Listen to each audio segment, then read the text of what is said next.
মহাশয় অন্যান্য সমস্ত জ্ঞাপন করব। আমরা সবাই উত্তর দিবো যাচ্ছি। ডায়মন্ড হারবার ওয়েক আপ সংগঠনের উদ্যোগে অনুষ্ঠিত হয়ে গেল diamond Harbour football carnival 2024। Diamond Harbour wake up সংগঠনের উদ্যোগে 3 দিন ব্যাপী ফুটবলের মহাযুদ্ধ সম্পন্ন হয়ে গেল ডায়মন্ড হারবার নেতাজি স্টেডিয়ামে, যেখানে মোট 8টি দল অংশগ্রহণ করেছিল, যার মধ্যে আমরা সবাই ডায়মন্ড হারবার ও কুলপি দলের খাল চূড়ান্ত পর্বের খেলার যোগ্যতা অর্জন করে। আর চূড়ান্ত পর্বের এই খেলা শুভ উদ্বোধন করেন ডায়মন্ড হারবার এসডিপিও সাকিব আহমেদ। উপস্থিত ছিলেন ডায়মন্ড হারবার থানার ভারপ্রাপ্ত আধিকারিক, উপস্থিত ছিলেন ডায়মন্ড হারবারের বিধায়ক পান্নালাল হালদার, ডায়মন্ড হারবার পৌরসভার চেয়ারম্যান সহ বিশিষ্ট ব্যক্তিবর্গেরা।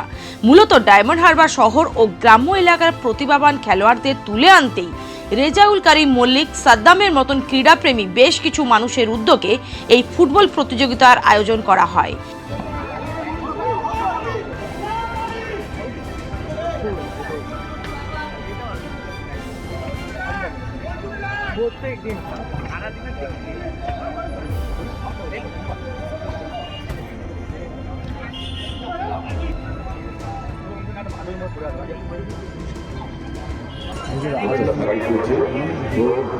উদ্দেশ্য মাইনে বাজাচ্ছে, তারা পরামর্শ রেখেছে করোনার কাছে যাত্রা কাটবে না, ভুল কথা নয় হাঁটুয়ারে বল উপস্থিত করছিলেন মুখ্যমন্ত্রী ফুটবল খেলোয়াড় আমাদের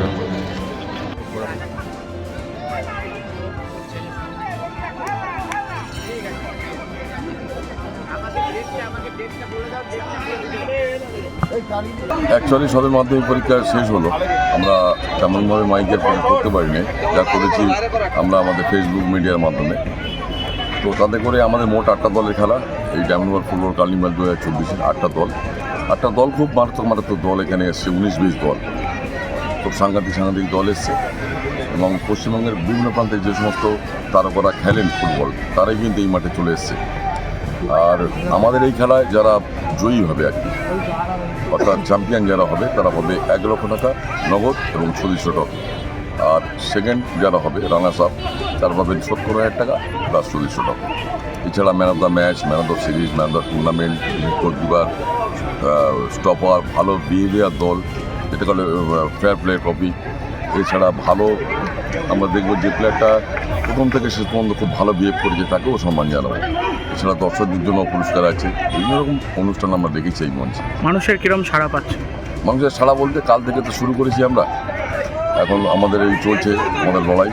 মোটামুটি যেমন মানুষ জেনে গেছি যে একটা আমাদের প্রতি এই সরস্বতী দিনে যে আমরা ফাইনাল খেলা আমরা করবো, সেটা মানুষ অলরেডি জেনে গেছে। তারা আশা করছি 1030 লোকের ভিড় হবে। আর এই ফুটবল প্রতিযোগিতা দেখতে শুধুমাত্র ডায়মন্ড হারবারই নয়, দূর দূরান্তের বহু মানুষই ভিড় জমিয়েছিলেন খেলার মাঠে।